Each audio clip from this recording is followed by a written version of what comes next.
I'm not sure it's entirely necessary that we have a private meeting for the public meeting to happen. You could go back, talk to your bosses, and get the public meeting arranged today if they agree to it. You're not willing. You don't sound willing to do that.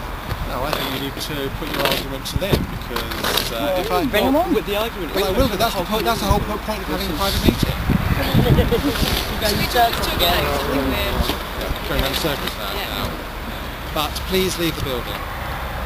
I think you've made your please ask your bosses for a public. I will. Please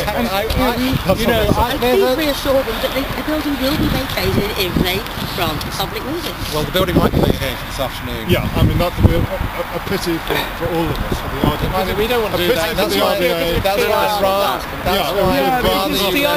ITV will be here. Yeah, okay. That's fine. You're not going to look good. No, if you get a public meeting, it's not that big a deal. Our position is entirely defensible. I'm not saying it's not legally defensible, I'm saying it's not going to look good, it's going to be I'm saying socially unfair. If you want to run this side with the support of the local people, I think evicting these kids rather than offering a public meeting is going to make you look seriously bad, and I will ensure it makes you look seriously bad. I will devote some time. We are taking steps, logical steps to try and achieve what you want, and that's a public meeting.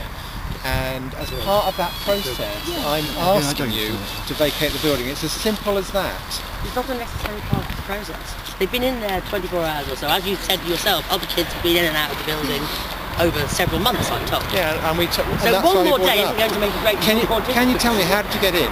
I didn't, actually. I was at home. How did you get into the building? Could we... I'm not sure that we need to say that at the moment. Yeah. We can discuss later. Well, if this is something we want to bring up in the private...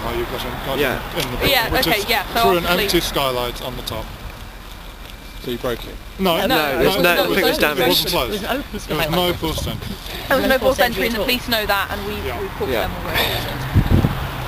They decided it's a civil and not a legal matter. So. Well, we've accepted that anybody that's determined to get into that building will do, which is one of the reasons. There was no need to break anything with force. The building actually, with a little bit more security, well, it could be more secure. I think, and it's not that difficult to check. Look, I've got your numbers now. I will contact either one of you as soon as I possibly can. But I say again, please don't go back to your bosses and say they don't want to talk. Oh, I know. I have received the strength of feeling that you've conveyed to me. Thank you. It's not us, it's the local community. Yeah, I know. I accept you're talking for the whole of the Glastonbury Street community. That's not the whole, fine. but the portion. But that's fine. I'm just asking you again, final time before I leave, to please vacate the building. I think we can take it as well. So we're asking for a public meeting. If you make a phone call saying, yes, my superiors have agreed to a public meeting on, February the 12th or something, I think we can assure you that once that statement is made public by the RDA, these guys will pack their bags and go. They'll be gone by tea time if you find them. I'm just slightly dismayed at this. There's a lack of trust here. Yes, I'm afraid there is. You have a bitter experience over the years. Not you personally, but there is, I'm afraid, a serious lack of trust. And that's why the RDA needs and it's not just Sonny and these guys who've got right throughout both hands. It's gone as far up as David Heath-Amery, our MP, who has absolutely no faith in anything the SWRDA says. He's a Tory MP with his own agenda. So I'm sure he is. So his views are... It's not very often I agree with it. Quite a few people generally agree with the Tories, to be honest.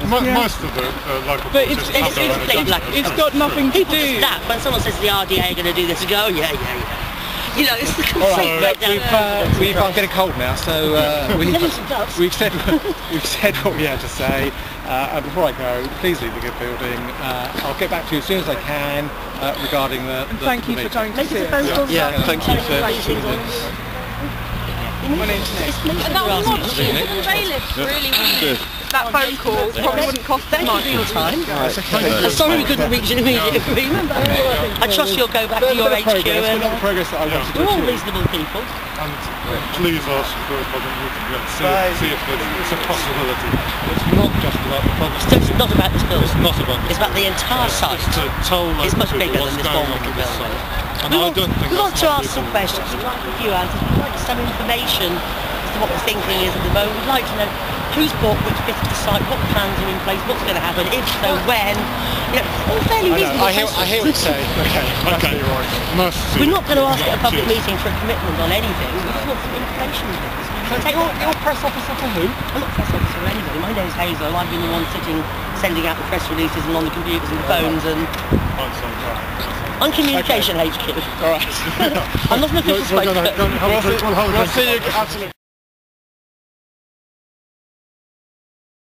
And we've just had our meeting with the RDA, and basically the RDA have said that they want us to leave the building. They will hold a private meeting when we've left the building. We have stuck by our demands that we want a public meeting before anyone will stop the occupation. Is that a public meeting or the promise of a public meeting? No, we want a promise of a public. Well, we want a promise of a public meeting before anyone leaves the building, and we need it in writing. And how would you describe the relationship at the moment between the group of protesters and the RDA? Well, there was a heated debate. It was, for the most part, amicable. And do you feel you've achieved anything through this meeting?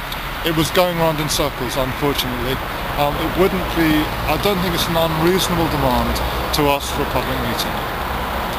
And as far as I could hear, then you were trying to get it across to the RDA that it wasn't just about the building, but about the whole site. Why is that? Because that is what the occupation is about. That was in our original statement when the building was occupied, is that the demand was that there was a public meeting before there was any unnecessary demolition on the site. So it's not just about this building. Local people need to be informed about what's happening on this site by the RDA. The RDA has a bit of a public relations mission to achieve, to win over the local people. A public meeting would be good for the RDA, it would be good for the local people, it would be good for the occupiers of this building. A forced eviction would be bad for the RDA, and it would certainly not help the relationships between the local communities of Street and Glastonbury and the RDA. And finally, how would you describe the RDA's activities on this site up to now?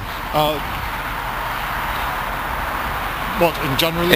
On the whole site in the last 10 years? I think most people in Street and Glastonbury feel that there's been very little progress. Over 10 years there's been a massive destruction, a whole wasteland has been created, and it's a disgrace and a bit of an embarrassment. As some people say, it's an expensive disgrace. It is an expensive disgrace. I don't know how much has been spent. But well, I've heard words like £20 million. Well, I think that could be. I've heard 6 million, but whatever it is, it's a lot. It's a lot of money. It's our money. Yeah. Yeah. Thank you.